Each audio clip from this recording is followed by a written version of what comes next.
Siyanibingelela nonke balaleli. Makube kini umusa ovela kuNkulunkulu uBaba wethu naseNkosini uJesu Kristu owazinikela ngenxa yethu ukuze asophule kulelizwe elimbi lamanje ngokwentando kaNkulunkulu kwindodana yakhe uJesu Kristu. Siyanibingelela nonke balaleli enilalele njengamanje. Lolu hlelo olulalele izwi lenkosi yethu uJesu Kristu. Izwi lenkosi uJesu Kristu. Lapho sishumayela khona, sifundise, siphinde sihlole imibhalo engcwele ngokwentando kaNkulunkulu uBaba wethu kwindodana yakhe uJesu Kristu oyinkosi nomsindisi empilweni zethu. Sizocela bazalwane ukuthi kubo bonke abantu abalalele njengamanje ukuthi nibe namaBhayibheli enu ukuze sizofunda sonke kanye imibhalo engcwele, sibe nokuqonda imibhalo. Kulabo abangenawo amaBhayibheli, sizocela ukuba ni-download amaBhayibheli enu kwi-App Store ukuze nani nizofunda kanye nathi masifunda imibhalo engcwele, sibe nokuqonda. Bazalwane, angihambi ngedwa, ngihamba nomfowethu uMhlengi Zondi. Igama lami nginguYeqiniso Bright Zulu. Sizocela ukuthi kubo bonke abantu abazobe sebelalele izwi libathinte, bafune ukubhabhadiswa egameni likaJesu Kristu oyinkosi nomsindisi, ukuthi bathathe imininingwane esoyishiya noma imininingwane oyibonayo kule screen njengamanje mubukele. Nalabo abafisayo ukuthi banobufakazi, bafisa ukuthi abanye abantu bezwe umfakazi obungcwele, ubufakazi bukaNkulunkulu ezimpilweni zabo ngemisebenzi emangalisayo ayenzayo uNkulunkulu ezimpilweni zabo. Nawe uthathe imininingwane esoyishiya. Kulabo abanemibuzo mayelana neBhayibheli, ungenakho ukuqonda, ufisa ukuthi uphenduleke ukuze uzoba nokuqonda uNkulunkulu mayivumile, nawe ungasithumela imibuzo yakho ukuze uNkulunkulu ezokwazi ukuthi akuthinte, ukuze uzokwazi ukuthi uphenduleke kuyo yonke imibuzo onayo. Ngizoqala bazalwane nge-email address la ungakwazi khona ukuthi usithole, le oyibonayo ku screen. 033 i-email address ithi izwilenkosi.ujesukristu@gmail.com. izwilenkosi.ujesukristu@gmail.com. Ngilandelise nge-cellphone number ethi 066 566 9245. 066 566 9245. Izintshumayelo ziyatholakala zonke ku-YouTube. Ukuze uzokwazi ukuthi uhlale phansi neBhayibheli lakho uhlolisise imibhalo njengoba ulalele. Ku-YouTube ipage lithi Izwi lenkosi uJesu Kristu. Izwi lenkosi uJesu Kristu. Ungakhohlwa ukusubscribe, ungakhohlwa futhi ukuthumela labo okhonza nabo kuzo zonke indawo okhonza kuzona. Nimdumise uNkulunkulu, simfuna ngokomoya nangeqiniso ukuthi sonke sihlole imibhalo ukuthi lokho sifundiswa khona ngabe ikhona yini lokho okubhalwe phansi okufakazela umoya ongcwele emibhalweni. Ungakhohlwa ke ukusubscribe, ungakhohlwa ukuthumela izihlobo zakho nezithandwa zakho nabazalwane okhonza nabo. uNkulunkulu evumile eyithinta inhliziyo yakho. Ake sivule ngomkhuleko, simbonge uNkulunkulu ngeimpilo zethu nalesikhathi esinaso samanje. Izwi lisebenza enhlizweni zethu nasezimpilweni zethu. Baba wethu osezulwini, malingcweliswe igama lakho Nkosi uJesu. Umbuso wakho mawufike ezimpilweni zethu sisemhlabeni. Intando yakho mayenziwe. Sithethelele Nkosi amacala ethu esiwenzayo singenakho ukuqonda nesitha, siba negunya lokuthi simangalela abazalwane ngenxa yongalazi izwi lakho nangokuhlanga nokungahlali esisekelweni sezwi lakho. Siyacela Nkosi uJesu ukuba usiphe namhla isinkwa sethu semihla ngemihla. Izwi lakho ngoba umuntu ngeke aphile ngesinkwa senyama kuphela, kodwa ngamazwi onke aphuma emlonyeni kaNkulunkulu. Siyacela Nkosi uJesu ukuba izwi lakho lilotshwe ngaphakathi kwezibhebhe zenhliziyo zethu, kube sizohlala emfundisweni ephilileyo, sizoqonda imibhalo, umoya ongcwele afakaze, asifundise, asikhulise kukho konke emfundisweni ephilileyo enguKristu Jesu oyinkosi nomsindisi. Ngokuba umbuso ungowakho namandla nobukhosi kuze kube phakade. Amen. Bazalwane, yamukelani umfowethu uMhlengi Zondi ozobe sihola embula imfihlakalo ngokwemibhalo engcwele uKristu Jesu oyinkosi nomsindisi. Siyambonga umoya ongcwele ngalesikhathi samanje. Bazalwane, amukelani umfowethu uMhlengi Zondi. Amen. Amen. Sinibingelela bazalwane egameni lenkosi uJesu Kristu, umnini mandla onke, yena ozakhele konke ngaphansi kwezulu nomhlaba ngamandla akhe, okungudumo lonke kungolwakhe, lumfanele lonke udumo nezibongo, ngokuba uNkulunkulu uthembekile ngemisebenzi yakhe nangezwi lakhe elingcwele. Silokho sithule bona ubufakazi bokuthi munye uNkulunkulu ongenamphelezeli, ongenambonisi, uNkulunkulu ozakhele konke ngamandla akhe. Akekho uNkulunkulu oseceleni kwakhe noma osemva kwakhe noma ngaphambi kwakhe, unguNkulunkulu oyedwa qaba. Ngakho-ke simele ukwazi ngaye konke ayikho nakho konke afuna thina sibe yikho ngaphansi kwesandla sakhe esiphakemeyo. Kuningi-ke uNkulunkulu akubekele abantwana bakhe kulomhlaba ozayo, okuwumhlaba wabayingcosana, ngokuba abaningi bazosala kulomhlaba ozobhubha. Uma ungafuni ukwenza intando noma ukwazi ngeqiniso likaNkulunkulu lamukele, wena uzokusala ngemumva, bese-ke uholeleke esihogweni ngenxa ungafuni ukwamukela iqiniso.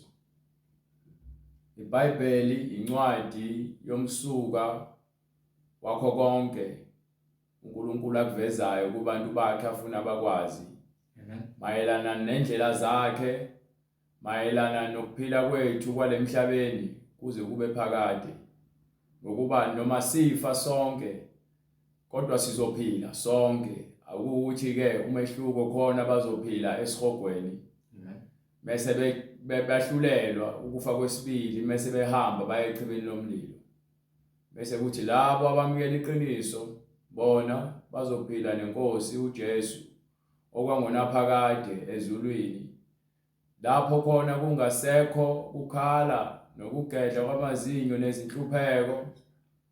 Izitha zabo labo bekade sibacindezela lemhlabeni ziyobe sezike echibini lomlilo.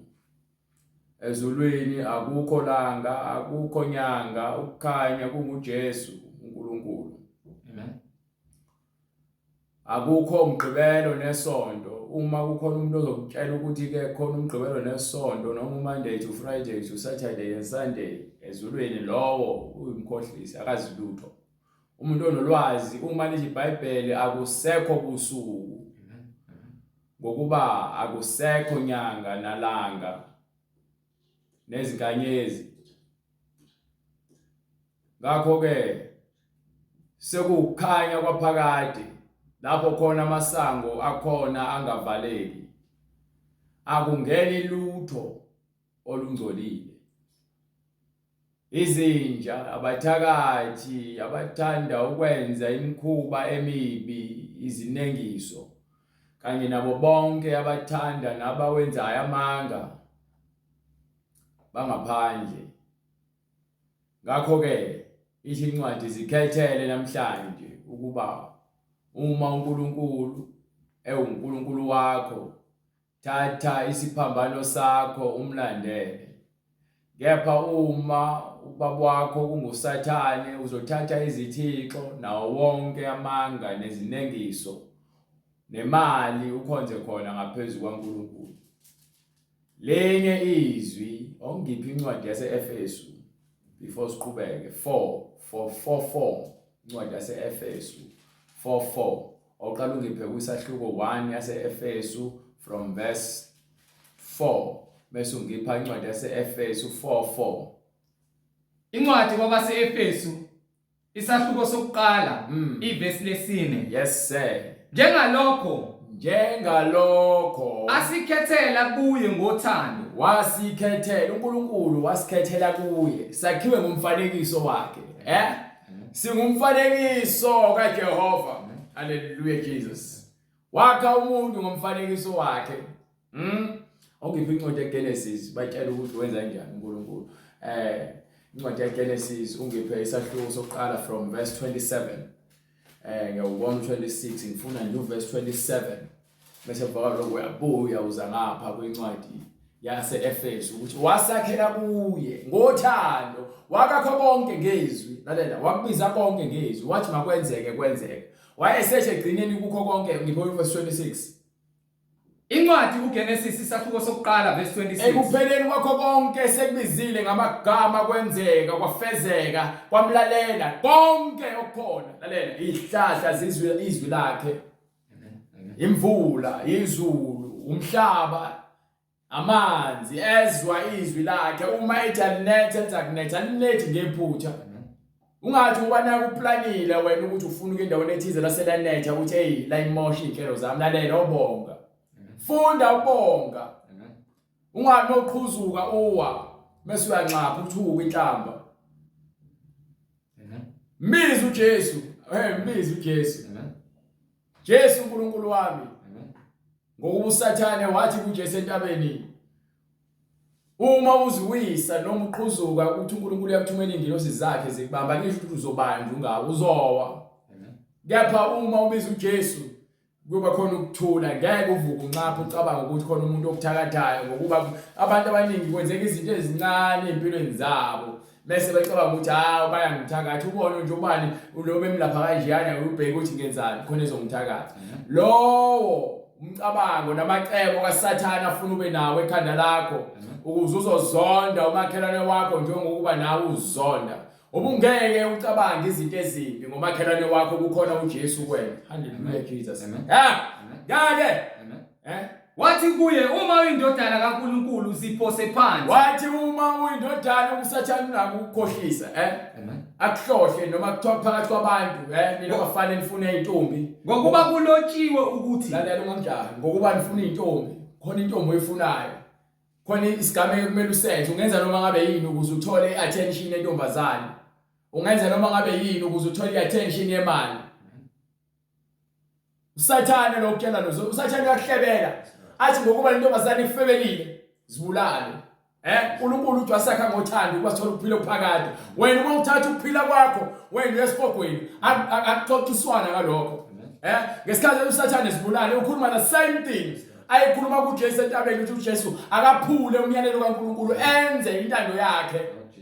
Uma uyindodana kaNkulunkulu ziphose phansi ngokuba kulotshiwe ukuthi ngokuba uSathane uyalazi iBhayibheli ngitshela ngibona labafundisi abami phambi kwenu bethi bayafundisa ngeBhayibheli bebe belitshela ukuthi phulani umthetho kaNkulunkulu lonke labo bayizisebenzi nezigqila kaSathane. uNkulunkulu ngeke azabhale into aphinde athi futhi uphule umthetho wakhe ngeke nakanye soze isizathu esenza ukuthi nina niphile esonweni ingokuba nabafundisi bamanga abathi uSathane. Ingakho incwadi yaseKorinte ithi asimangani ngokuba ke noSathane uyazenza ingilosi yokukhanya so nezisebenzi zakhe zizokwenza lokho ubabwabo abafundisa khona. Asimangani ngokuba egcineni isiphetho semsebenzi yabo siza nje isifuna sigwebo bazogwetha njengokwemisebenzi yabo.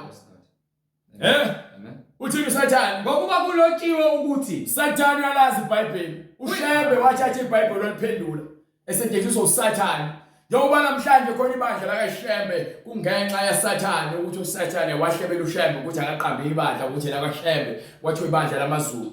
Yabona uSathane uyalazi iBhayibheli uSathane wasebenzisa oPope laba enbabiza ngoFather emaromini ukuthi bathathe iBhayibheli bazenze sengazi ukuthi bayingilosi zokukhanya. Emva kwalokho benze zonke izinto eziphambene neBhayibheli, ukubhabhathisa egameni kaJesu Kristu, ufafaze ngamanzi, egameni likaYise lendodana likaMoya Engcwele, ufafaze ngamanzi. Mase kuzophinde futhi kuthiwa ke thandaza ubize uMaria emthandazweni wakho, uphinde futhi kuthiwa ke kunesithombe sikaJesu lapha endlini yakhona. Oh Jesus. Konke lokho iBhayibheli liphambene lezo zinto, kepha niya kulo masonto ngoba yena ninalo ulwazi. uSathane uyabusa emabandleni amaningi. Angeke uthi ukhonza uNkulunkulu kube khona isithombe lapho khonza khona uNkulunkulu, asifanele sibe khona nesisodwa isithombe. Hallelujah.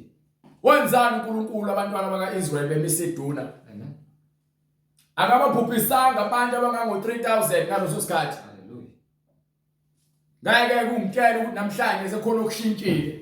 uSathane uhlakaniphile ngokuba uyakwazi ukukhohlisa, nawe uvumele inkohliso kaSathane udansela isiginci sakhe. Sathane wazi ukutshela abafundisi benu ukuthi abazibize ngabaprofeti bathi babusisa amanzi, banika amanzi, bathi hamba nochela emakhaya. Sathane lo. So uthini uMoya Engcwele? Hallelujah. Uyakuyaleza izingilosi zakhe ngawe. Sathane uyakutshela ukuthi ke uNkulunkulu ukuthembisile, kepha ke uSathane uthuma ukuthi wone njengoba enza nakuAdam nakuEva. Watshela uEva ukuthi akone. Wathi ngeke uzufe nokufa ukuba uNkulunkulu uyazi ukuthi mzukwane wasidla isithelo, wena uyakuhlakanipha, uyakwazi ukuhlukanisa okubi nokuhle. Wasibuka uEva isihlahla, wasibuka sikhangeka sinokumnika uhlakani, wayisethatha wasidla, wayisewele esonweni, wasithatha wasinika indoda yakhe. Akaze kuthiwa ngoba kuthiwa ke uEva wathatha isihlahla wasidla, aqalekiswa yena kuphela, kwaqalekiswa yonke into eyadla nento eyophula umthetho. Kwaqalekiswa ke inhlabathi ekhipha isihlahla, kwaqalekiswa umuntu wesifazane ngokuthi uyoletha umuntu emhlabeni kabuhlungu. Umuntu ufika emhlabeni ngembobo encane, kodwa bese uhamba ngembobo enkulu, inkulu igodi. Lelo mbiwa kulona ufake kulona likhulu. Kanjalo ke nenyoka uSathane wayeseqalekiswa, kwathiwa yena isigwebo sakhe vele umlilo. Naye uAdam kwathiwa uqhamuke enhlabathini uzakuphinda enhlabathini. Uma ngase nje esulwaneni sakhe kube khona ozolula isandla, nakuAdam kwakumele alule isandla, kepha akakwazanga ngokwesengcolile. EParadise ile khona kumele bathathe khona umuntu ophila. Ngakho ke eParadise khona amakherubhi, khona inkemba ephenduka amaqala omabili. Ifuna abangcwele kwangena uJesu kuphela ngale kwalo nkemba le. uJesu kuphela abanamandla okungena. Theke sengenile uJesu wavulela thina amathuba ukuthi singene. Namanje kusabile ukuthi singene. Kepha uSathane usankhohlisa namanje ukuthi hayi noma kuthiwa niyona uNkulunkulu uzonthethelela ngoba waletha indodana yakhe ukuzofela izono zenu. Yayizomsindisa ukuba abanikholelwa kuyona fanele ukholelwe kuJesu Kristu ukuze wena usindiswe. Amen. Incwadi uGenesis isahluko sesithathu verse 24. Wamxosha uAdam, wambeka ngasempumalanga kwensimu yase-Edeni. Amakherubi kanye nenkemba yelangabi ephenduphendukayo ilinde indlela eya emthini wokuphila. Ilinde indlela eya emthini wokuphila. Jesu sengenile kulomuntu wokuphila uthatha. Jesu awuthatha kanjani na uJesu ngokuba ke enze intando kaNkulunkulu ukuze kube sekufeni wasesiphambanweni, wavuswa ethuneni ngosuku lesithathu, wakhushulelwa phezulu ezulwini. Ukhona ke lapho khona umuntu wokuphila. Umuntu wokuphila uNkulunkulu uMoya Engcwele. Ofuna ukuphila okuphakade, thatha uJesu. Thatha yena kuphela. Wela ngale kwincwadi yakhe uGenesis 1 lapho khona siveza ukuthi uNkulunkulu wathini, njengoba sithi uNkulunkulu uyasithanda. Sibekelwe konke noma ukuphula umthetho, usanikiwe ithuba kuphela manje usaphila ukuba wena wenza umehluko, ngoba uma sofile akukho mehluko ozawenza. Sowuhlalelwe ukuthelo nokulahlwa esifogweni uma ukuthi awuthathanga uJesu usaphila. ngiphe Genesis 1 incwadi uGenesis isahluko sokuqala verse 26. let's say uNkulunkulu wathi umoya engcwele uJehova Sebawoti uNkulunkulu wathi masenze abantu ngomfanekiso wethu masenze abantu ngomfanekiso wethu basifuze. wathi asenze abantu noma umuntu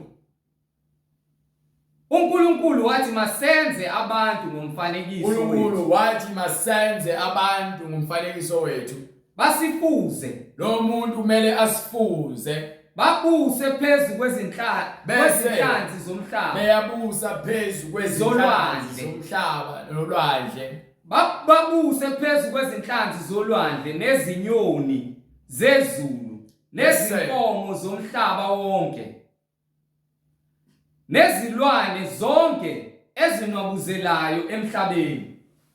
konke kwakhiwe ukuba njengoba uNkulunkulu ethi wakhe umuntu ngomfanekiso sakhe umuntu ngomfanekiso wethu asifunze fanele umfunze uNkulunkulu. Ngabe umfunzile yini uNkulunkulu? Umbuzo yilowo. Ngokuba uma ungamfunzanga uNkulunkulu kuyoba khona inkinga. Ukuba uNkulunkulu nezwi lakhe bamunye. Ngakho ke uma wena ufunze uNkulunkulu uzoba munye nezwi lakhe njengoba noJesu wayemunye nezwi likaNkulunkulu. Amen. uNkulunkulu wathi masenze umuntu ngomfanekiso wethu eyiphela asifuze.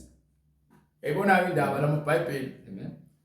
Kwakhe umuntu oyedwa kwakhiwanga abantu ingakho ngibuzisisa lento le. Amen. iBhayibheli lamaBhayibheli achazwa abantu ngokuhlakanipha kwabo. Nina abantu nenze amaBhayibheli ngokuhlakanipha kwenu ningalaleli umoya engcwele nenze lokho akubhale phansi niveze ukuhlakanipha kwenu niphaphukisa imfundiso engcwele ngokuhlakanipha kwenu. Yini iBhayibheli uNkulunkulu wathi masenze umuntu kepha ke nina nithi wathi masenze abantu bangaka abantu abenza uNkulunkulu. Hallelujah. Ephansi enhlabathini. Amen. Adam, hallelujah. Wakho umuntu oyedwa enhlabathini osifazane waqhamuka kowesilisa. Hallelujah. Ngakho ke kuningi okukhona ekule maBhayibheli achazwa ngabantu ukuhlakanipha kwabo asebephambanise imfundiso kaNkulunkulu befaka izinto zabo besusa izinto zikaNkulunkulu. iBhayibheli yasitshela lithi ke singazifakeli singasusi asishiye njengoba kunjalo kepha nina nodila noNkulunkulu kodwa ke angena emahluleli. Kepha ke manje u27 ngiveza uthando lukaNkulunkulu. uNkulunkulu sakhiwe ngomfanekiso wakhe. Uma sakhiwe ngomfanekiso kaNkulunkulu sifanelwe ukuthi sibe munye nezwi lakhe ngokuba yena nezwi lakhe munye. uNkulunkulu ngeke uzumhlukanise kathathu. Amen. uNkulunkulu ngeke uzumhlukanise kabili. Ngakho uNkulunkulu wamdala umuntu ngomfanekiso wakhe. Ngakho ke uNkulunkulu wamdala umuntu ngomfanekiso wakhe. Wamdala ngomfanekiso kaNkulunkulu. Wamdala ngomfanekiso kaNkulunkulu. Wamdala owesilisa nowesifazane. Wasedala owesilisa. Owesilisa kwasekuphuma owesifazane. Konke kuvela uNkulunkulu kepha wakha umuntu munye enhlabathini. Amen. Wayesebona ukuthi ke akukuhle ukuthi umuntu abe yedwa wayesemakhela ke umsizi. Awusona isigqila ungumsizi. Njengokuba ke ethi uNkulunkulu wakha umuntu wesilisa enhlabathini. Wayesakhipha umuntu wesifazane kubhambo lwakhe wathi uyakuba umsizi. So lo qala wakhiwa uNkulunkulu wanikwa umyalelo ukuze yena nezwi laNkulunkulu babe munye. Amen. So uAdam wamele athathe izwi laNkulunkulu aligcine aliphile njengokuba. Ngakho ke ngenxa yesono base behlukaniswa nenkazimulo kaNkulunkulu ngokuba khona sekubona sekukhona ukungcola. Njengoba khona ukungcola kubona khona isono. Isono akuzange kushiwo ukuthi ngenxa kuthiwa koni uEva kuzokhishwa yena kuphela. No. Benza isono sinye bakhishwa kwenkazimulo kaNkulunkulu eparadise. Amen. So sukela nosasikhathi kuze kube namhlanje noma sakhiwe ngomfanekiso wakhe ubuyela ngale ncwadi yase-Efesu sakhiwe ngemfanekiso wakhe ngiphe incwadi yase-Efesu 1:4 Yes Lord. Hallelujah. ngifuna ubachazele ufunde Njengalokho asikhethela wasikhethela kuye ngothando. wasikhethela kuye sikhethelwe kuye ngani na ngothando ingakho athi masakhe umuntu ngomfanekiso wethu asifunze ngabe ufunzile yini uNkulunkulu ngokuba phela uNkulunkulu kwakhe ngothando wayesenika uAdam imiyalelo ukuthi ke ungadla kuzona zonke izithelo kepha lesi ungasidli. So uma wena udla esonweni udla kulesithelo athi uNkulunkulu akungadliwa kusona akudliwa esonweni ngenxa ukuthi ke siphilile esonweni sazenza izono kepha thina ngenxa kaJesu ezindaba ngenxa kaJesu uAdam azangathola lethuba leli lokuthi ke njengoba eonile aphinde futhi akwazi ukuthi alungise wayesenzani uNkulunkulu uthi ngiphi incwadi yaJohane chapter 3:16 sikhuluma ngothando kaNkulunkulu ngenxa yokuthanda thina uNkulunkulu wayesenza isibonelelo ukuthi isekhona indlela yokuthi nibuyisane nami noma uAdam esonile kepha ngizoyenza indlela ngokuba ngithi ngiphi incwadi yase-Efesu 1:4 ngokuba ngithi Njengalokho asikhethela kuye ngokuba ngalikhethela kumina ngothando ngaphambi kokusekelwa kezwe ukuba sibe ngcwele ukuba sibe njani sibe ngcwele wasikhethela kuye ngothando sikhethelwe kuye ngothando ufuna uqonde lonto ukuthi yonke into esiyona uNkulunkulu senze ngothando kepha uSathane uyayizonda yonke into edaliwe uNkulunkulu okusho ukuthi uSathane uzonda uNkulunkulu uqobo lwakhe ngakho ke ithi indaba uNkulunkulu uyazi ukuthi uSathane uyamzonda akanankinga futhi ngoba uNkulunkulu uyazi isigwebo sesibekiwe sikaSathane umuntu onenkinga uSathane uyena oniswana nakho konke okudaliwe uNkulunkulu so uma uNkulunkulu ethi ngaphambi kokusekelwa komhlaba usibizele kuye ukuba sibe ngcwele sikhethelwe kuye ngothando singabi nakusolwa phambi kwakhe ukuze singesukuba nakusolwa phambi kwakhe manje ke uAdam onini wangalithola ithuba lokuthi yena aphenduke njengathi ukuthi thina uma siphenduka siyakwazi ukuthola second chance ukuze sisindiswe kuzona zonke lezono lezi esizenzile ngokuba umuthi wokuphila usewufakile isandla uJesu wakunqoba ukufa obakusivimbela ukuthi singakwazi ukungena ngale ngisho abapriest amadodana kaAaron akwazanga ukuthi angene ngale ngaphandle kokuthi ichithwe igazi lelo gazi bakuyigazi lezilwane so uma kuchithwa igazi lezilwane nabo kufanele balichithe kuze nabo bagezwe ngokuba bafana nathi sonke noma bekhethiwe ukuthi ke bona babe ngabapriest bakaNkulunkulu bathike izinto zikaNkulunkulu kepha ke ukuze bangene endaweni yobungcwele kufanele bachithe igazi so kwangenele lokho amen kwangenele kusawumusa ngokuba ukuze bafike ngalesihlalo somusa kwakumele bachithe igazi lezimbuzi lezimvu kepha uNkulunkulu wayesethembisile ukuthi uyeza ozonikhulula uyeza lowo ozonisindisa ingakho ke incwadi kaJohane sahluko 3:16 ngokuba uNkulunkulu walithanda izwe kangaka waze wanikela ngendodana yakhe walithanda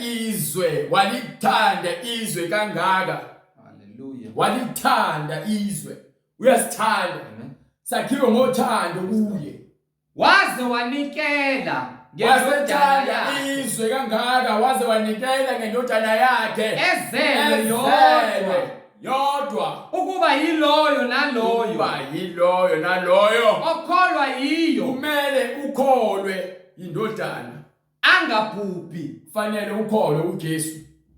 Yonke le mfundiso enithatha koShembe naseMaromeni nakuma Pentecostal nakuma Methodist nakuma Luthela ngibabiza ngamagama ngokuba ke abantu abasonda khona siyabazi bayasitshela imfundiso zakhona ziphambene nenkolo kaJesu kaShembe bagcina isabatha sakhululwa kwisabatha kaShembe bagcina isihluthu thi indoda kuyisitazi ukuthi benento lezeni futhi okunye bathatha abafazi nga 2 nga 3 okunye bayahlaba abantu bayakholelwa kumadlozi amaRoma nakhona abantu bakhona bayakholelwa kumadlozi bayahlaba nakhona abantu abathakathayo bakhona nakhona futhi bakhonza izithixo kunezithombe esontweni lakhona bathi ke bafafaza umuntu ngamanzi uma bembhabhathisa bathe egameni likayise babhabhathisha ngisho ingane ezincane ayivunyelekile lonto le akhona oyedwa umntwana omncane wabhabhathiswa uJesu wakhula wazoba na 30 years ukuze abhabhathiswe amen emaluthela nakhona bayakholelwa emadlozini napha amabaptist nabo bayakholelwa emadlozini amaPentecostal babiza amadlozi babiza iTrinity oNkulunkulu abathathu bathi uNkulunkulu indodana uNkulunkulu umoya engcwele noma uNkulunkulu ubaba ayikho lonto eBhayibhelini incwadi yeSevisi isahluko 20 verse 3 ungabi nabanye onkulunkulu ngaphandle kwami. So uma wena sobiza ezinye izinto noma uthi abantu abahlabela amadlozi wena usenzi lokho kubhalwe phansi nalabo abasibiza ngamaKristu bathi Christianity bathi manje usabhabhathiswa lalela abantu abakholwa kuJesu bathi phakamisa isandla izandla zakho usho umthandazo wezoni soxoleliwe iBhayibheli alikhuluma lonto lithi iBhayibheli usho uJesu kuNicodemus incwadi yaJohane 3 from verse 3 uJesu waphendula wathi kuye ngiqinisile ngithi kuwe uma umuntu engazalwa kabusha angewubone umbuso fanele uzalwe kabusha ukuze wena ukwazi ukubona umbuso kaNkulunkulu. uNikodemu wathi kuye umuntu angazalwa kanjani esemdala na? Yes sir. Angangena ngokwesibili esiswini sikanina azalwe na? Cha. Waphendula uJesu wathi ngiqinisile ngithi kuwe uma umuntu engazalwa ngamanzi ngamanzi nangomoya uma umuntu engazalwa ngamanzi okusho ukuthi wena fanele ubhabhathiswe ngaphansi kwamanzi bese ke ushintshwe ingqondo yakho ibe yintsha ngokwamukela isigezo samanzi ngezwi izwi elikushintshayo. Ngiqinisile ngithi kuwe uma umuntu engazalwa ngamanzi nangomoya angengene embusweni kaNkulunkulu. Ukuze uzale kabusha yamukela uJesu qala kufanele ushunyayezwe ngithe ziwu5 istep ezikufaka usindisweni ukuthi thina sime lapha kwakho sikutshele ngeBhayibheli ngakho konke okuphakathi sikwambulela imibhalo. Okwesibili ukuthi wena uthi mesukuzwile bese uyahlabeka enhlizweni yakho bese uyaphenduka kukho konke okwenzayo kuphambene nobungcwele. Okwesithathu mase wena uyabhabhathiswa ngaphansi kwamanzi egameni likaJesu Kristu ingakho uJesu eqale ngamanzi wathi ngamanzi bese kuthi uzobhabhathiswa ngamanzi. Okwesi4 bese wena uyaxolelwa izono zakho bese okwesi5 bese wenikwa umoya engcwele. Amen. 5 wathi Jesu le livangeli fanele lishunyayele egameni lami ekuphendukeni ukuze abantu bathethelele izono zabo. Lokho okuzelwe inyama kuyinyama ngokuba lokho okuzelwe inyama kuyinyama nalokho okuzelwe ngumoya nalokho okuzelwe ngumoya kungumoya. So ngizelwe ubaba nomama kepha manje uma sengizozalwa kabusha sengizalwa kabusha ngokamoya ngiphi incwadi yaJohane sokuqala verse 12 ivangeli ngokukaJohane isahluko sokuqala verse 12. Yes sir. Kepha bonke abamamukelayo bonke abamukela uJesu wabapha amandla banikiwe amandla okuba babe ngabantwana bakaNkulunkulu labo abakholwa egameni lakhe abakholwa egameni likaJesu Kristu abangazalwanga kagazi nantando yenyama abazalwanga ngenyama nantando yendoda abazalwanga ngamandla endoda kodwa bazalwa nguNkulunkulu bazalwa ngamandla kaMoya Engcwele bazalwa uMoya Engcwele manje bangabantwana bakaNkulunkulu bonke abakholelwa kuJesu lokho kuzelwe inyama kuyinyama kepha lokho kuzelwe inyama okwenyama nalokho kuzelwe ngumoya kungumoya ngokuba lokho kuzelwe ngumoya kungumoya kepha isincwadi yabaRoma sahluko 8 verse 5 sibavezela ukuthi labo bakwenyama soze bazamukela izinto zakamoya ngokuba yini baholwa inyama izokufaka esihogweni ngokuba yona iholwa inhliziyo nezinkanuko zenhliziyo zobumnyama. Incwadi kwabaseRoma isahluko 8 ngephe verse 5 yes sir ngokuba abakwenyama banaka okwenyama ithi incwadi ozelwe ngokwenyama owenyama kepha ozelwe ngokamoya okamoya. So abazelwe ngokwenyama yilabo abazelwe abasakholelwe emadlozini abakholelwa ke kuNkulunkulu abathatha abakholelwe ezithombeni labo ke abakholelwa kwiTrinity ngokuba abakwenyama banaka okwenyama bonke labo abasaphila ngokufeba ngokudaka ngokuntshontsha ngokuqamba amanga nangokubulala nangenzondo bonke labo bakamoya abenyama kepha abakamoya banaka ukukamoya abakamoya banaka igama nezwi likaJesu ulizwi uJesu ngokuba ukunaka kwenyama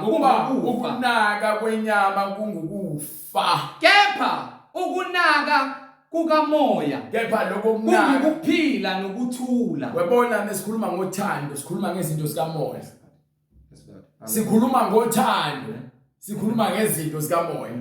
Understand? uNkulunkulu wakha umuntu ngomfanekiso wakhe.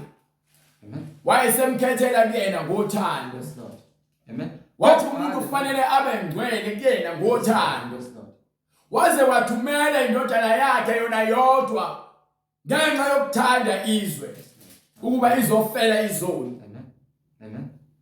Ngokuba uNkulunkulu walithanda izwe kangaka waze wanikela ngendodana yakhe ezelwe yodwa ukuba yiloyo naloyo okholwa yiyo angabhubhi ongiphe kodwa ungiqale masuqedile ungiphe incwadi yaseFilipi sahluko 2 sukela from verse 5 kodwa abe nokuphila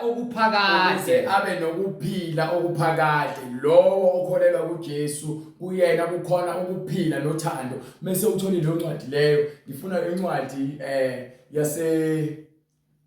yaseFilipi noma yaseGalatia sahluko 4 from verse 22 right.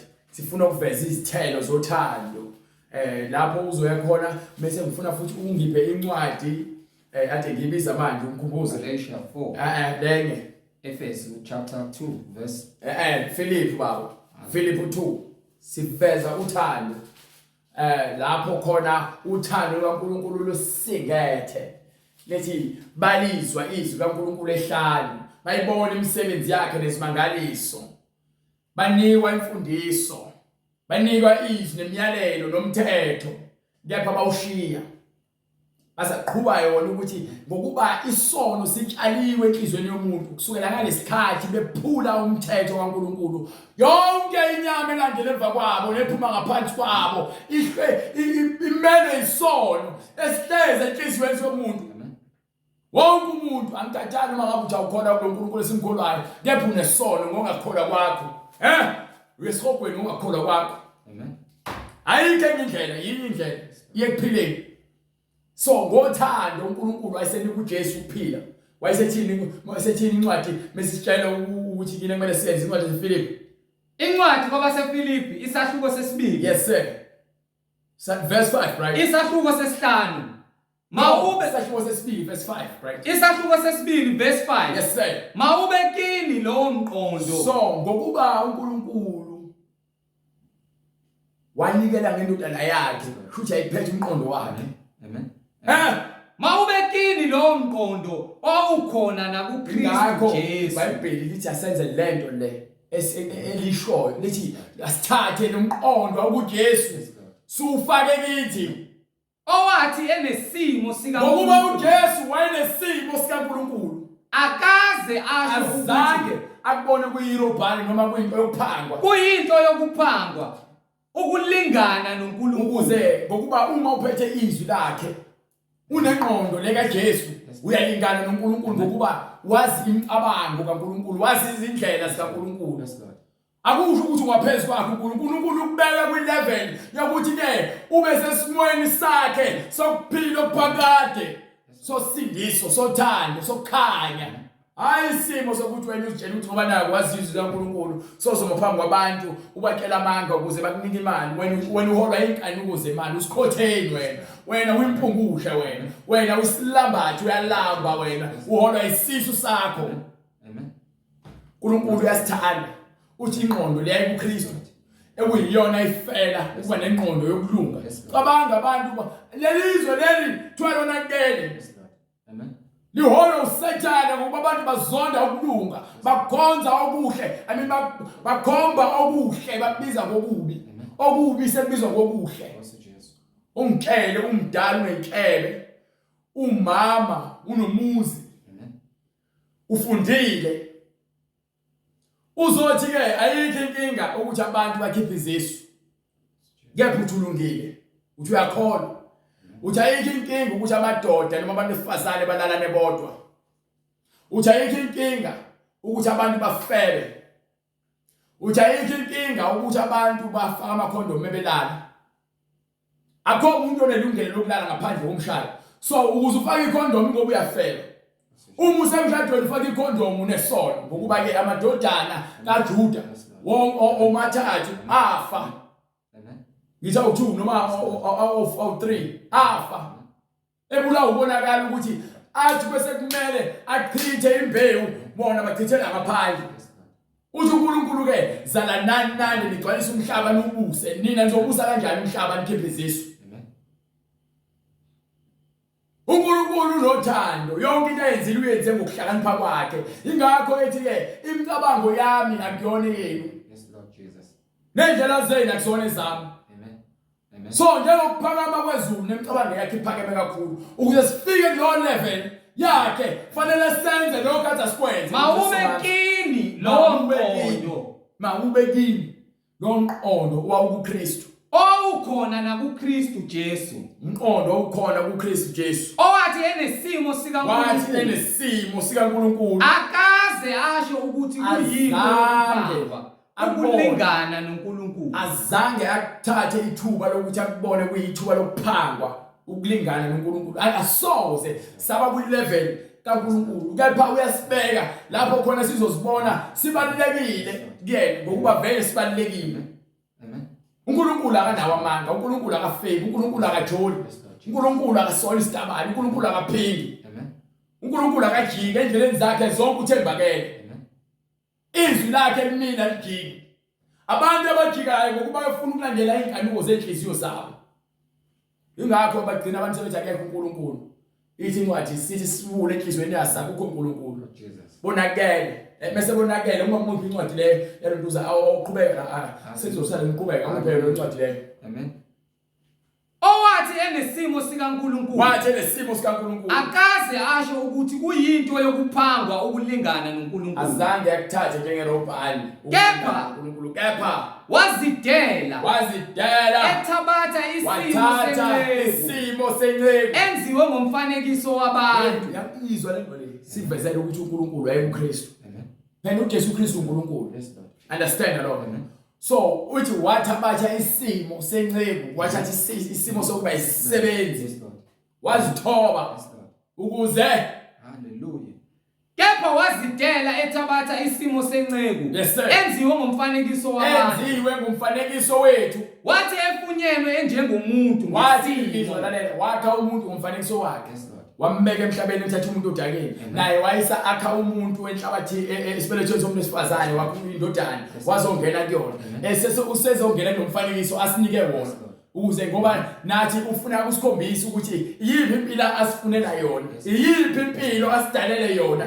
ngothando likena waze wathatha isimo senceku wathi efunyenwe enjengomuntu wathi ngesimo, efunyenwe enjengomuntu ngesimo wazithobisa wazehlisa wazithoba elalela walalela kwaze kwaba kwaze sekufeni. kwaba yabona iBhayibheli likhona ngenxa yakhe uyena uzogcwalisa konke iBhayibheli elikhuluma ngakho uzolalela iBhayibheli lakhe yakhe iBhayibheli lakhe wafika walalela wenza konke ukugcwalisa ngeBhayibheli lakhe kwase kubhalwa elinye iBhayibheli esivumelwano esisha ngale iBhayibheli elidala afike aliphila waligcwalisa. Yebo ekufeni kwesiphambano Wafa wafela esiphambanweni akafanga okwangona phakathi wafela esiphambanweni kuphela. Hey izindaba ngalokho-ke esiphambanweni kuphela. ngalokho ke uNkulunkulu Yabona uNkulunkulu wamphakamisa kakhulu. uNkulunkulu methanda singathi waziphakamisa. Yes Lord. Yes Lord. Waziphakamisa yena futhi Kakhulu. kepha ke ngenxa ukuthi uqonde ukuthi wayesenyameni lo nyama leyo uthi njengoba ayikho indodana wayibiza ngendodana ngoba kuba wayefika ethi uNkulunkulu angenikhona ngokuba nindele inkazimulo. So manje uyafika ngendodana uzozithoba. Ngakho-ke uNkulunkulu wamphakamisa kakhulu. Wayesephakanyiswa uJesu Wamnika igama wathatha igama kabani eliphezu kwamagama onke. alikho igama engaphezu kwegama likaNkulunkulu futhi wathatha igama likaNkulunkulu. Ukuze kuthiwa Akekho onegama engaphezu kwaNkulunkulu. Jesu wathatha igama likaNkulunkulu. uNkulunkulu wanika indodana igama lakhe. So masisho uJesu uNkulunkulu ngokuba uNkulunkulu wayekuyona indodana. Waphinde wayikhazimlisa wayiphakamisa. Usulesithathu wayivusa ethuneni wayikhazimlisa yavela ngomzimba omusha umzimba wenkazimulo. Hallelujah. Ukuze kuthiwe ngegama likaJesu. Ukuze kuthiwe ngegama likaJesu. Amadolo onke Ngegama likaJesu wonke amadolo aza kuguqa enifanele ukuguqa manje. Awabasezulwini Ngokuba bonke abasezulwini nawabasemhlabeni abakhona lemhlabeni nawabangaphansi komhlaba nezilimi zonke zivume ngokuthi uJesu Kristu uyinkosi kube inkazimulo kaNkulunkulu uyise. uyovunya ukuthi uJesu uyinkosi mase kuba inkazimulo ukuthi njengoba ekhazimlisiwe sekuyena manje oguqwa kuyena ngenkazimulo kayise. Amen. Lezindaba Wonke zonke izizwe ziyakhala futhi ekugcineni. Hallelujah. Ngakho ke ngifuna ungiphe incwadi lento ezenzayo uNkulunkulu uze emhlabeni ngesimo somuntu amdalile umuntu oyisoni wenza kuyena lo nyama engcolile ngoba inyama engcolile ngeke umoya ongcolile inyama engcolile inyama ingcolisa umoya ngokuba igcina seyiholela umoya kamuntu odalwe uNkulunkulu emsebenzini yokungcola. Ezindaba so ngifuna ngiphe incwadi yaseEfeso sibakhombise imisebenzi kaNkulunkulu yothando ukuthi liyini uthando lento enhlulayo abantu bayakholwa uthando liyabahlula ukuthanda basalezini abafuna ukuzibeka njengezathu zokuthi babe nokuzahlulela ukuthi hayi nokuzilandulela ukuthi hayi mina ngiyazama akufanele uzame bese kuthiwa Jesu uyazinikela yabo uthi uyazinikela kuthiwa wazidela nawe ke uthi mafuna ukuhamba nami makazidele. Hallelujah. Uthi makazidele ngoba naye wazidela wanikela ngendodana yakhe yona yonke. Yezindaba yafa yafela izono zethu. So uzongitshela ukuthini ukuthi wena nabantu abazondayo uyazama ukubathanda. Hayi ngiyazama nje hayi kuyangihlula ngingena ezulwini kuyahlula. Lord Jesus. Ngiyakuza ungena ezulwini ubanjwe ukuzama imizamo yakho angeke izikufake ezulwini uma ukuthi awudedeli konke. Incwadi lahla konke. Incwadi yabaHebheru ongincwadi yabaHebheru sahluko 1 sahluko 12 from verse 1 ithi mase sikuzwile bonke lobufakazi obusungungile ithi ke manje isikhathi bright ngiphe usahluko 12 verse 1 bright incwadi kumaHebheru isahluko 12 ngifuna ushayishe bright uphile verse 1. yes sir. Hallelujah. Ngalokho ke nathi lokhu sinefu elingaka lofakazi. Sinefu lofakazi kusukela kuAbraham kusukela kuNoah kuza kuAbraham kuza kuIsaka kuza kusukela nakuEnoch. Enoch Ngalokho-ke from Noah Yes, Lord. to Abraham, from Abraham Isaka, from Isaka kuJakobe, kuyasuka kulesizukulwane samadodana awu-12 aka-Israyeli, siyasuka kuze kuzophuma kuJesu. Ngalokho-ke nathi lokhu sinefu elingaka Manje lawofakazi. sinefu iBhayibheli lokufakazi ukuthi konke okukhulunywayo kumele sikholelwe khona yinto esekenzeka ngaphambilini. Ngomnini mandla onke ophezu kwakho konke iyona lezwi lakhe kumele silandele. Asinikelwanga leBhayibheli ukudayisa ivangeli kube ivangeli lemali sinithembisa isithembiso esingekho, sinika amanzi abusisiwe, sinika ovaselina. Akunikelwanga lo vangeli. uNkulunkulu unika izipho ukuthi abantu abakwazi bathimba izandla ngezandla zabo baphile. Abadayisi sosipho leso. Hallelujah. Into amahala le ngokuba ukuthiwa uthi uJesu ke ukunika mahala nawe uzokunikezela mahala kwabanye. Ngalokho-ke nathi lokhu sinefu elingaka lawofakazi elisihaqileyo. Yebo. Masilahle konke. Ithi incwadi Ngakho-ke nathi lokhu sinefu elingaka lawofakazi elisihaqileyo. Masilahle konke okusindayo lithi iBhayibheli masilahle konke okusindayo kanye nesono. Esithandela Esithandela sibambelele isono. Kwake uvume ukuthi ke wena uzobanjwa isono ukuze ungezungena ezulwini. Libe iBhayibheli ke masilahle konke okusindayo nesono kanye nesono esithandela kangaka sibambelele kwena. Sigijimele Sibalekele ngokubekezela sifanele manje sigijime kulokhu umncintiswano lo mncintiswano lo esikumisweleyo. sumiselwe. Sibhekile kuJesu. Sibheke kuphi na? Sibhekile kuJesu. Ungitshela ukuthi ufuna ukugijima uya kuJesu wena unabantu obazondayo, abantu ongabafuni, abantu okufele, ubanje utshwala, uthi uyazama ukuya kutshwala, so ukhole 5 years, usaphuza utshwala, so ukhole 5 years, usafeba, so ukhole 5 years uyaphinga, usangitshela ukuthi wena usazama ukuhlukana nalezi zinto. Masilahle konke okusindayo nesono. Lithi iBhayibheli lahla konke okusindayo nesono. Esithandela kangaka Esibambelele kwena sishiye phansi. iBhayibheli ifuna usishiye isona shongo ukuthi izaba. Teshiya lahla. Sigijimele Manje ngokubekezela uyagijima. kulokhu kumncintiswana Gijima ngokubekezela kulo mncintiswano. esikumisweleyo. Lahla leli khwama zokunyanga nobusangoma nokuthakatha. Lahla phansi yonke lonto le. Sibhekile kuJesu. Lahla yonke le nyoka lezo ziphethe lezo uthwele ngazo. Sibhekile kuJesu. Lahla uvaselina neziwasho. Sibhekile kuJesu. Lahla impahla zabantu besilisa umuntu wesifazane. Lahla impahla zabantu wesifazane umuntu wesilisa. Sibhekile kuJesu. Phuma kule garage ongena kulona umuntu wesilisa. Akulona igarage ofuna ungena kulona. Wena igarage lakho umuntu wesifazane. Alikho umuntu wesilisa. So hlehla lapho. Sibhekile kuJesu. Phuma esonweni. Amen. Phuma. Amen. Awunaki ungena esonweni ezulwini usindwa izono. Ungiphe incwadi elontuzana eqala kaJohane. Sibakhombisa sahluko 2 right. Sura verse 6. Sifuna ukubakhombisa ukuthi akhona oyedwa umuntu ozothi usithanda uNkulunkulu ukade ehlule ukuthanda umuntu obeduze kwakhe. Soze. Hallelujah. Soze. Awukwazi. Incwadi yokuqala kaJohane sahluko 2. Incwadi yokuqala kaJohane isahluko sesibili. Ungamthanda kanjani uNkulunkulu uhlule ukuthanda umuntu oseduze kwakho ombonayo uthanda umuntu ongamboni? Amen. Ubulima lobo nobula. Nokuba uzenza unqesta ke ekugcineni sobe sihogweni nalomngqesta bakho. Amen. Ngeke phakathi. Incwadi yokuqala kaJohane isahluko sesibili verse 1. Yes sir. Bantwana bami, nginilobela lokhu. Niyabhalelwa lokhu Ukuba ningoni. ukuze singoni. iBhayibheli alifuni sone. Adam wona. uNkulunkulu engafuni ona. Bonke emva kwakhe bona. Kwasinda uNoah echibini lamanzi ewaqhithiwe emhlabeni nomuzi wakhe. Emva kwalokho wakhetha uAbraham wenza isivumelwano naye. Bonke abaphume ngaphansi kwaAbrahama ayebathembisile bawo bangcwele namhlanje ngokukholwa. Lalela sikhuluma ngokukholwa, sikhuluma ngenyama. Bonke abaphuma ngaphansi kwenzalo kaAbrahama inzalo yokukholwa leyo.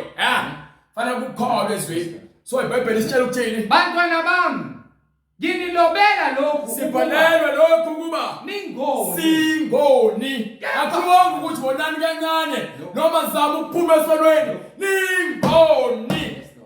Yes Lord. Hlukana nesono. Yes Lord. hlukana naso. Amen. Ngiphe bright. Kepha uma umuntu ona Kepha uma umuntu ona sinomeli kuyise. khona umuntu osimele. Yabona mawonile. Khona umuntu okumele. Sinommeli, uJesu ummeli. Kuyena osimele kuyise. Yes Lord. Understand? uJesu Kristu Uma uyenkantolo nommeli ngithi kanjalo njengoba namanje icala lakho kufanele lithethwe usazinikela wena ekutheni uyalivuma icala lakho livuma icala lakho bese ummeli uyakho yokumela uNkulunkulu.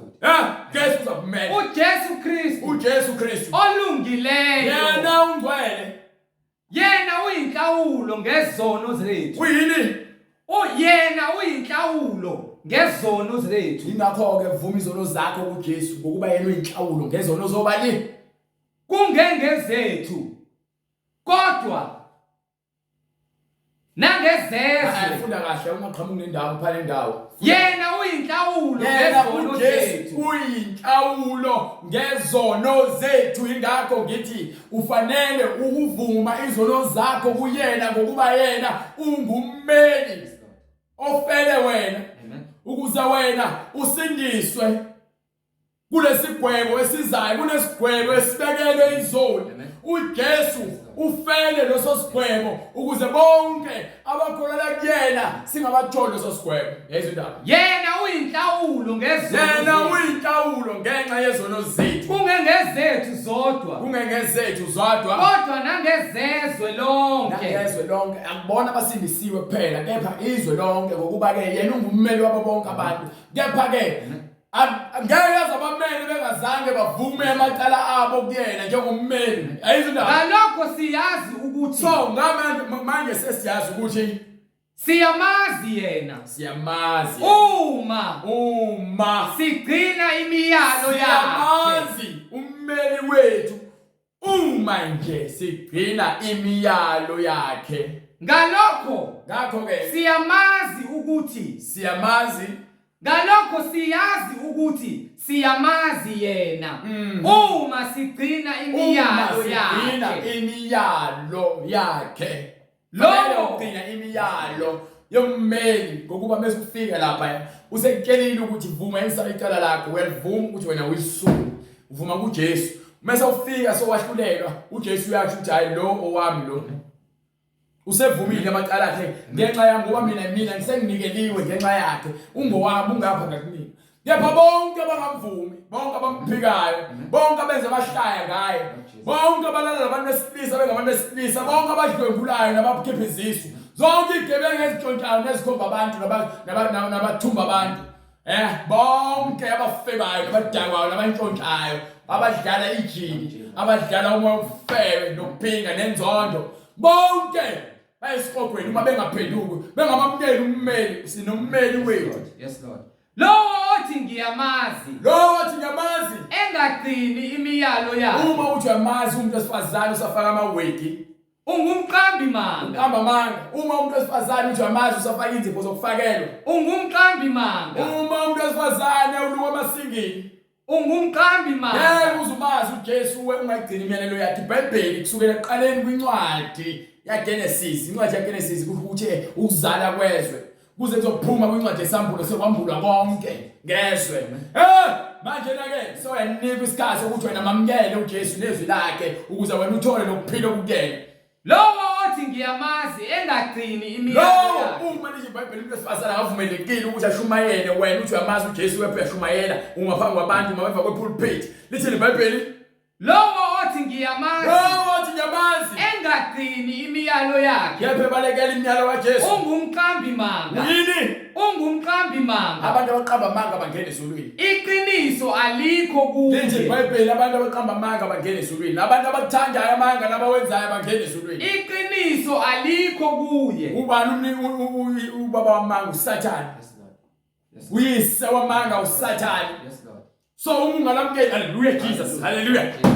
Ungalamukeli iBhayibheli, ungalamukeli izwi, ulenze imiyalelo kumele siyenze. Ungalosabisa ngokuthi wena iBhayibheli lisexist noma liyabadlulula abantu besifazane. Ayikho lonto le. Ngoba wena uyasathana uyakubusa. Ufuna ukuthi wena uzenzele intando yakho. Nakini wahlula abazali bakho zangibalalele. Uma ungalalela abazali bakho uzomlalela kanjani uNkulunkulu? iBhayibheli yabuza ukuthanda kanjani uNkulunkulu ungazi umbona uhlule ukuthanda abantu abaseduze kwakho. abantu abaseduze kwakho ubakwazi ukuthi bathande ukuthi ulalela imiyalelo enikiwe ngazitshela uhlakaniphile emehlweni akho kepha ogcina izwi lakhe uthando lukaNkulunkulu luphelelisiwe kubo bonke abantu abathanda izwi likaNkulunkulu abagcina imiyalelo yakhe kepha ogcina izwi lakhe uthando lukaNkulunkulu luphelelisiwe kuye impela luphelele uthando lukaNkulunkulu uma wena ugcina izwi lakhe kuphela ngakho-ke siyazi ukuthi siyazi ngokulalela izwi lakhe ukuthi yena ukuthina nathi sikuye yena ukubaba nathi sesikubaba sesimunye sonke naye lowo othi uhlala kuye yena umelwe ukuhamba njengalokhu ahamba yena ayizindaba ithi lo othi uhamba kuJesu umelwe kukumele into beyimele isuke ifuna ukwenza lonto le ebeke ukuthi uyenze lowo othi uhlala kuye yena umelwe ukuhamba uthi uyakholwa kuJesu uthi uyakholelwa kwiBhayibheli uthi uyakholwa kuNkulunkulu umelwe phila impilo yobungcwele njengoba iBhayibheli lisho yena umelwe ukuhamba njengalokho ahamba yena umelwe ukuhamba ngobungcwele njengokuba uJesu awukazi ukuhamba ngobungcwele bakaShembe uma usazibeka ngaphansi kwebandla le ntshumayelo ungayiswa uthi uyakholwa awakholwa ukuba yonke into lapha eBhayibhelini awulandeli mina ulandela izwi iBhayibheli lokhu uJesu akwayikona na uzakwenza kumele ukuthi ukwenze yena umelwe ukuhamba njengalokhu ahamba yena awuvezele izithelo zothando lapha kwencwadi yaseGalatia sifuna izithelo zothando ukuthi njengokuba kuthiwa sithandiwe yiziphi izithelo zothando ukuze bonke abantu bangazi ukuthi sibashiya ngaphandle understand ukuthi kusho ukuthini ukuthando incwadi yaseGalatia sahluka 4 right from verse 22 siqale siveze imisebenzi yenyama qale uveze imisebenzi yenyama ufuna kusukela ku verse 18 bese uyahamba noma qala verse 19 bese uyahamba uya ku verse 22 incwadi kwabaseGalatia isahluko sesine verse 19 bantwana bami enginemihelo no sahluko 5 right sahluko 5 from verse 19 sifuna imisebenzi yenyama incwadi kwabaseGalatia isahluko sesihlanu verse 19 yebo kepha imisebenzi yenyama isobala ayifihliwe isobala bonke okwenziwa inyama kusobala ingukuthi yini ubufebe angithweze zonke lesisibalayo beshumayela lungathi siyazenzela ithi incwadi imisebenzi yenyama ibekiwe isobala ingokuba yini ubufebe nokungcola ukwenza konke okungalungi amanyala abafana abalala bodwa namantombazana alala wodwa abantu abadala abalala nezingane ezincane bezinyukubeza bese kuzoba abadlwenguli bese kuzoba abantu abalala nezilwane bese kuzoba abantu abakhipha izisu nokukhonza izithombe abantu abakhonza izithombe yabona uma ubiza uMary noma ubiza uShembe uma uthandaza uthi uShembe uNkulunkulu wakho wena ukhonza izithombe wena uma ukhonza uBuddha noma wena ukhonza uKrishna noma bani uyiHindu wena awumazi uKristu wena bonke abantu abazi uKristu bakhuleka kumoya wengcwele abafuna isithombe abafuna irosala abafuna amacanes abafuna isiphambano isiphambano kuthiwa sithwale wena kusho ukuthi sigqoke akusho ukuthi sifake emqaleni isiphambano akusho ukuthi nathi isiphambano sibuye kanje irosala uthandaza kulona uthi oh Mary nokuthakatha abantu abaphatha imithi abathakathayo abantu abanenzondo bayathakatha futhi imisebenzi yenyama intambo haleluya ubutha inzondo nokulwa imisebenzi yenyama le ukulwa uthanda udlame unabantu abazondayo kancane usukhipha umbese usugwaza abantu noma uthatha isibhawu yakudubula noma ushaya inqindi emgaqweni unenzondo wena nje uyalwa nabantu wena awufuna abantu bagcwele ngabo wena imisebenzi yenyama le ukuziphakamisa unempakamo bagcoba inyawo kancane wena sokuphumisa impama wena ukejele ukwazi isiqhwaga wena nibiza inamba nifuna ukuphakama yonke into ehlangene nemphakamo uyukufa imisebenzi enyama leyo nomona umhapolo umona ukubuka abanye abantu bafela umona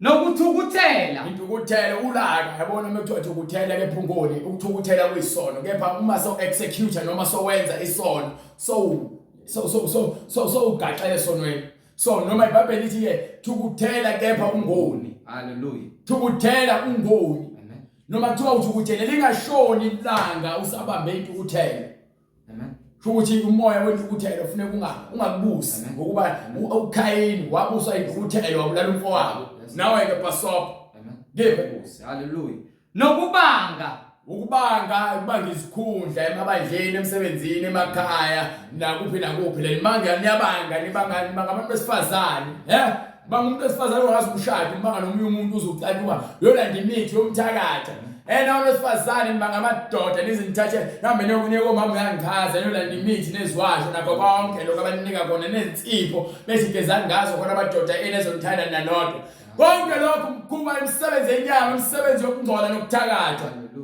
yebe nokwalana umsebenzi wokwalana ungafunani ukuthi yazi abengamuzwa nje lona mina angimthandi nje meqhamuka nje vele ukuthi bonke lonke leyo umoya wenzondo le haleluya nokwahlukana phakathi nendawo ehlukene namaqembu nithi ngiyakholwa ile nto yenzeka lamanje le nto yenzeka lamanje masontweni uNkulunkulu akayifuni imisebenzi enyama le ukuthi wena hayi mina ngikhonze badlele ukuthi hayi mina ngikhonze badlele ukuthi ade ngithi ngisazokufundela ongiphele incwadi yaseEphesians bright sahluko 4 from verse 4 sibetshela ukuthi ithini iBhayibheli leli iBhayibheli likhuluma ngokwahlukana likhuluma ngalo nto okuhlukana amaqembu hayi mina ngilandela umfundiso ubani hayi mina ngilandela ubani uNkulunkulu awusamlandeli wena solandela abantu iBhayibheli lithi ke yini incwadi kwabaseEfesu isahluko sesine iverse lesithathu no 4 right munye umzimba munye umoya njengalokho nabizelwe ethembeni njengoba sibizelwe ethembeni linye lokubizwa kwethu njengoba sibizelwe ethembeni linye lokubizwa kwethu yinye inkolo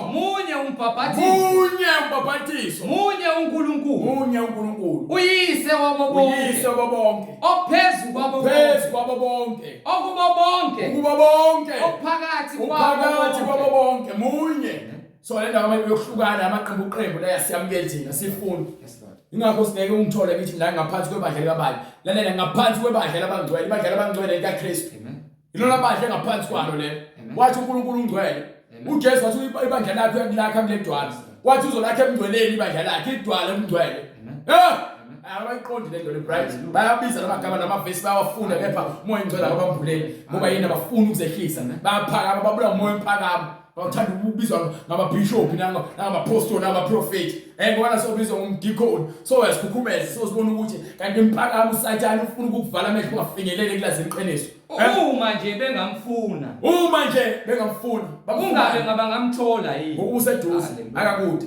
haleluya uthini umoya engcwele kwincwadi yaseGalatiya sahluko 5 verse 20 yes sir nokukhonza izithombe bright yahlehla nokuthakatha nokutha hamba qhubeka ngifuna le khona ukuthi kwahlukana haleluya nokuthukuthela intukuthelo nokubanga nokwalana nokwahlukana nomhawu umhapolo nokudakwa nokuxokozela utshwala bese kuqhamuka ukuxokozela emva kwaloko bese nidakiwe senikhumule yaqemba nisasabana sekuqhuma inqindi iyona lethu idakwa singene ezulwini ukuba nikhonze ijiki kakhulu ijiki likwenza uzibona ungqeqa uhlakaniphile ijiki likhumula isimilo umsebenze enyama yonke le dakwa bese ubona intombi la sohamba uphephuzela emgaqweni uphatha amantombazane hamba uyalala bula imisebenzi enyama yonke libalwa la lengafunakala kubantu abangcwele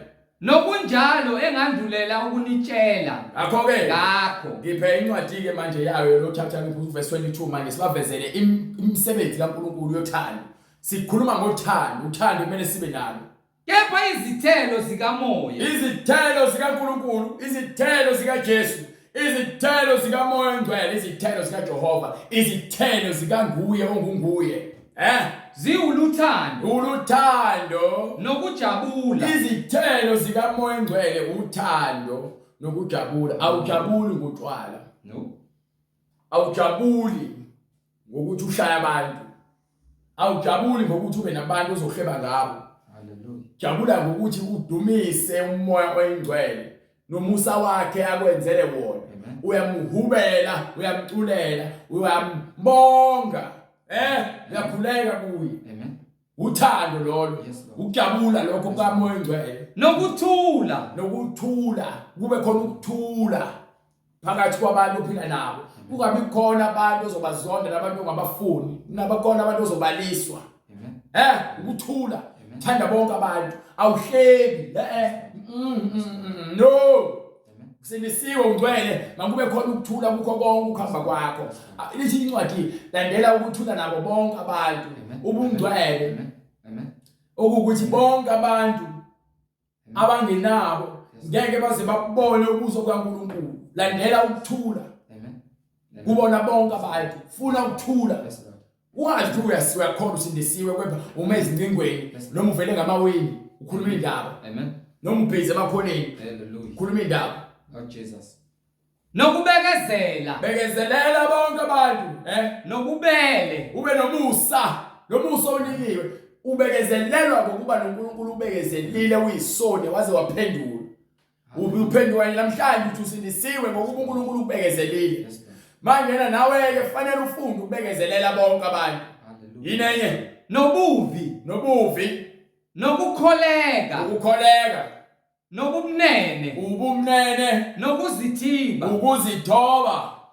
Akukho mthetho omelana nocansini. Yes Lord. Ukuze wena ungazitholi usoleka. Uyazithiba ocansini ongavumelekile lokufele. Uyazithiba utshwaleni, uyazithiba ezindabeni, uyazithiba kwintukuthelo, uyazithiba nje ukho konke ukungcola, uyazithiba nje wena ukuze wena ube indodana kaNkulunkulu ngokuphelelisiwe, Imisebenzi yothando ngiphende incwadi yaseqala yaseKorinte esahloko 13 bright, starting from verse 3 sibheke ngemisebenzi yothando bese siyabhala izithelo zothando ukuthi liyini uthando. Noma ngaqala from verse 1 lapho khona lichaza ukuthi usho ukuthini uthando. Noma ngaba la mina ngishumayele ngimemeze ngikhuluma izilemu ngivukwa emoya ngikwazi ukubona imfihlakalo zezulu uma uthando lungekho. No. Akangeke azangamukela uMoya Ongcwele yini ngoba anginayo lento ayiyona uthando. So nami kufanele ngibe nalo lugcwale luphuphume. Incwadi yokuqala kwabaseKorinte isahluko 13 verse 1. Yes sir, right. Noma ngikhuluma ngezilimi. Noma ngabe kuthiwa ngikhuluma ngezilimi zabantu. Nezezingilosi. Kepha ngingenalo uthando ngingenalo. Ngiyithusi elikhencezayo. Fana nethusi elikhencezayo. Nensimbi encencethayo. Fana nensimbi encencethayo. Noma nginokuprofetha. Noma ngabe kuthiwa ngiyaprofetha. Ngiqonda izimfihlakalo zonke. Nokwazi konke. Ngibe nokwazi konke. Noma nginokukholwa konke. Noma ngabe kuthiwa nginokukholwa konke. Engangokuba ngingagudluza izintaba. Engangokuba ngize ngikwazi ukugudluza izintaba ngokukholwa kwami. Kepha ngingenalo uthando. Kepha uma ungenalo uthando noma ngingenalo uthando. Angiyinto yalutho. Iyona nto ebuhlungu iyona le. Ingakho sithi awukwazi ukuthi uyasindisiwe kunabantu ongabafuni. Ngokuba uma unalowo ngqondo leyo kuthiwa awuyinto yalutho. Uthi uNkulunkulu ningusawoti wezwe. Kepha uma usawoti ulahlekelwa usawoti bawo kufanele uthathe utshingwe ngoba awusenamsebenzi. So nawe nokukholwa kwakho nokukhuluma kwakho izilimi kanye nokukholwa kwakho uzokugudla indaba uma ungenalo uthando uyinenge nomsebenzi. Awunamsebenzi walutho. Uyinto okulahlwa. Uma yini into ebalekile kunazo zonke iyona lento kuthiwa uthando lusibekela zonke izono. Noma ngabela abampofu. Noma ngabe kuthiwa upha abantu abampofu kukho konke onakho. Noma nginikela umzimba wami ukuba ushiswe. Noma ngithunikela umzimba wakho ukuba ushiswe. Kepha ngingenalo uthando. Kodwa uthando lushoda. angisizi ngalutho. Awusizi, awunamsebenzi. Uthando likhamba yonke. Yes Lord. Thando lulodwa. Kumenza uNkulunkulu ke wathanda wasithanda sisayizoni kwincwadi yaseRomani. Usho njalo kusathu 5 ethi wasithanda sisayizoni. Yes Lord. Sathanda sisa mase phinde futhi ithi ke ngaphambi kokusekelwa kwezwe. Hallelujah. Wasikhethela kuye ngothando. Waze wathumela indodana yakhe yona yodwa. Amen. Amen. Ngothando. Amen. Ukuba izosindisa thina. Washiya nezipho. Uthando lo. Amen. Manje la ke incwadi uma umuntu ekuKristu makahambe njengoKristu makabe nothando ngoba noma ekutshela abapostoli bakhe ukuthi manje nginishiya nomthetho wothando. Kufanele nithandane izwe libukele kunini uthando. Ungathanda abantu ozwana nabo kuphela. Thanda bonke abantu. Thanda. Uthando luyabekezela. Uthando luyabekezela. Uthando lumnene. Uthando luyabekezela noma ngabe kuthiwa kubuhlungu kangana. Thanda. Alunamhawu. Uthando alinawo umona so alizifuneli kwalo. Uthando aluzigabisi. Uthando alizikhukhumezi. Aluzikhukhumezi. Aluzigabisi, aluziqhenyi. Aliziphathi ngokungafanele. Aluziphathi ngendlela engafanele uthando. Aluzifuneli okwabo. Aluzifuneli abantu abanomona bazifunela okwabo. Uthando alizifunela okwalo lifuna lokhu kaMoya Engcwele. Uma uNkulunkulu ethi yipha. Amen. Uma wena ungavuma ukuthi uphe unenkinga. Alucunuki. Wena ufuna kuze kwena kuphela, awukwazi ukunikela wena. Unenkinga wena usifunela okwakho awulala uthando. Alucunuki uthando. Angithola izindaba. Uma uNkulunkulu ethi akacanuka, ungoba yini isigwebo usibekele nabo abangezwe. Kepha labo abathandiweyo bonke bazophila naye. Isigwebo esaba bonke abantu abangezwe. Kepha abazwayo abacanuki njengoba uNkulunkulu yena enothando, uthando lwakhe alicanuki. Babusisiwe abanenhliziyo ehlanzekileyo. Babusisiwe bonke abanenhliziyo ehlanzekileyo. Ngokuba bayakumbona uNkulunkulu. Ngokuba ke bayokubona ubuso bukaNkulunkulu bonke. Abanenhliziyo ehlanzekileyo. Hamba bright. Hallelujah. Hallelujah. Aluziphathi ngokungafanele. Uthando luyabekezela. Uthando luyabekezela. Uthando lumnene. Uthando lumnene. Alunamhawu. Alunawo umona. Uthando aluzigabisi. Uthando alinaso isikhwele. Aluzikhukhumezi. Uthando ukhulunywa ngothando la, nakhulunywa ngemizwa yakho. Unina abantu nemizwa nesikhwele. Aluziphathi ngokungafanele. Abantu abangela uNkulunkulu umona ngokufeza, ngokuphinga, ngokumahosha babangela uNkulunkulu bakhonza uNkulunkulu bezithombe. Ngeke uba ungambangela uNkulunkulu umona uzohamba wena uyothanda abantu uNkulunkulu engebona uNkulunkulu. Bakudala nabo uNkulunkulu othandaza bona amadlozi wakho wabeza wakudala yini. Amen. Hallelujah. So into ukuthelo ephejiwe phansi kwabafileyo ayiphendwanga into ukuthelo phezulu kwabaphilayo bonke abaphila ngesu babekela ukuphila ophakade bazobe phila kamnandi phambi kwaNkulunkulu bayabona ubuso bakhe ngoba inhliziyo zabo zihlanzekile. Give a bright. Yes Lord. Amen.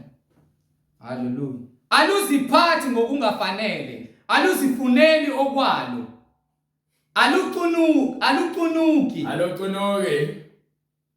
Alunaqubu. Alunalo iqubu uma unabantu ababambela inhliziyo ebuhlungu. Hayi mina lento angenzayo yona nje soze ngamxolela. Ngeke Nkosi uJesu ngicela ungixolele. Lalela. Uthi uJesu le wena mawuthandaza ucela uxolo. Kepha wena kunabantu abaxolelana ngeke uzuxolela. Bakukuphi lokho eBhayibhelini abafuna incwadi kaMevi. Chapter 6. Lapho khona emva komthandazo. Esebathi mozokhuleka uJesu. Qala uthethelela abantu. Yes Lord Jesus. Mase nawe uthethelela. Amen. Uyosokwazi. Ngeke uzuthethelela izono zakho wena nabantu ngabathethelelana. Uzothethelela kanjani wena? uNkulunkulu ulungile ngemiyalelo ngezahlulelo zakhe. Konke akwenza ngokulingana. Ngeke. Aluthokozi ngokungalungile. Awuthokozi, awusizakala futhi ngabanye abantu abahluphekile noma abakwenza kabi ngoba nakuzinto zibehlele ezimbi nawe bese usizakala uthanda njalo.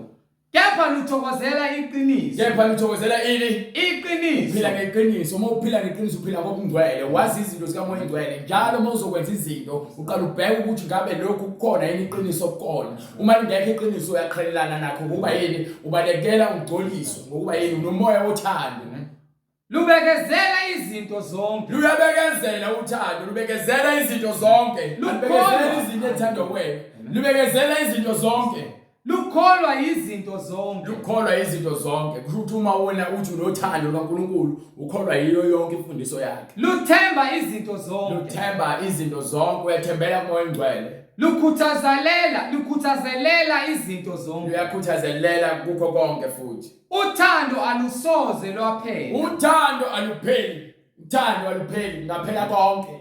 Yabona manje uJesu ke izulu nomhlaba kuyadlula kepha amagama ami noma izwi lami soze ingokuba luwuthando libekiwe ukuthi bonke abakholelwa kwizwi lakhe bayothola uthando bathola ukuphila ophakade abanothando kuphela bazongena ezulwini likaNkulunkulu qala uthanda uNkulunkulu wakho ngakho konke oyikho nangakho konke onakho nangenhliziyo yakho yonke umnike konke uNkulunkulu ngamandla akho onke ingqondo yakho yonke uyamnika uthando. Amen. Uthando alusoze lwaphela. Uthando alusoze lwaphela. Kepha kunokuba kukhona ukuprofetha. Makuthiwa khona uprofetha kuyakukhawuka. Hayibambe lapho konke. Haleluya. Kuyakukhawuka njengoba isho incwadi. Kepha uthando umanqoba. Uthando uvala.